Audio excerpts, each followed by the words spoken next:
En passant, ma mère, c'était la même chose. Ma mère a vécu jusqu'à 101 ans.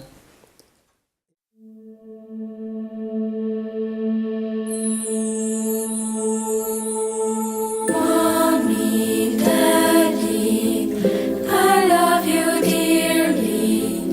Please tell me how in French my friends used to call me. Paul, Lise, Pierre, Jacques ou Louise, Groupe Papineau, Gauthier, Fortin, Robichaud, Charbonneau. Mommy, Daddy, what happened to my name? Oh, Mommy, Daddy, how come it's not the same? Oh, Mommy, tell me why. It's too late, much too late.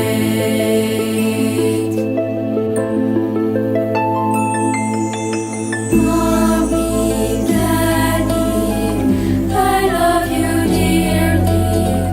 Please tell me where we used to live in this country. Et ma mère m'avait dit, Yvan, t'es bon médecin. Je veux que tu restes mon médecin, puis que tu me jures de ne pas m'amener au centre d'accueil, je veux rester chez moi. Ben, j'ai dit, maman, j'ai dit, c'était un petit peu délicat, je suis ton fils, te soigner. Elle dit, inquiète-toi pas. Inquiète-toi pas. Elle dit, je te laisserai pas une scène, même, tu vas m'aider à payer mon enterrement. Ah, ben, j'ai dit, non, c'est correct. J'ai resté son médecin. Mais elle n'était jamais malade. Maman n'était jamais malade. Elle ne prenait pas de médicaments.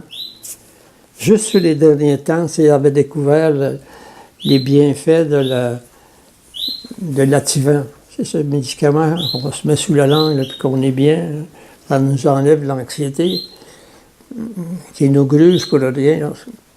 Elle avait découvert ça, elle prenait la plus petite dose, 0,5, qu'elle cassait en deux parce que le marché. Elle se mettait ça sur la langue, puis elle s'endormait le soir. C'est tout ce qu'elle prenait.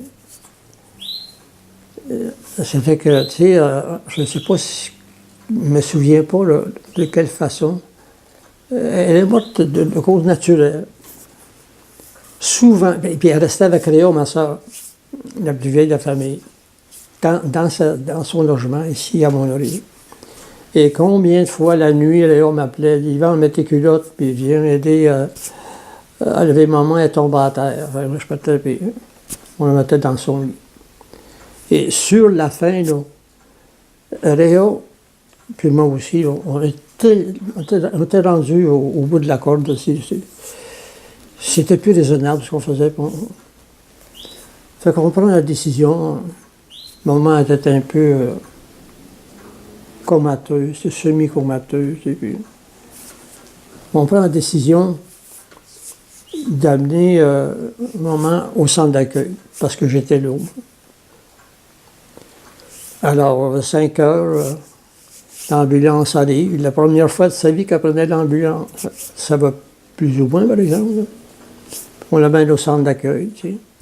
On l'installe dans une petite chambre, puis ça, moi, je passe, je veille avec elle jusqu'à minuit, tu sais. Elle se tourne là, bon, tu sais, comment ça va? Moi, je lui demandais, comment ça va, maman? Ah, ça va bien, hein. Mais elle dit, toi, ça va-tu bien? Elle me parlait comme ça. Fait que, à minuit, je dis, je vais aller faire un petit somme, puis je vais venir te revoir. À 3 heures dans la nuit, je reçois un appel. Je m'en doutais. Hein. Tata Marcotte a dit, votre mère n'a plus de signes vitaux. Elle est partie au ciel. Bon, correct. Et ça s'est terminé comme ça. Il y a des gens qui veulent mourir à domicile. Et ça se fait.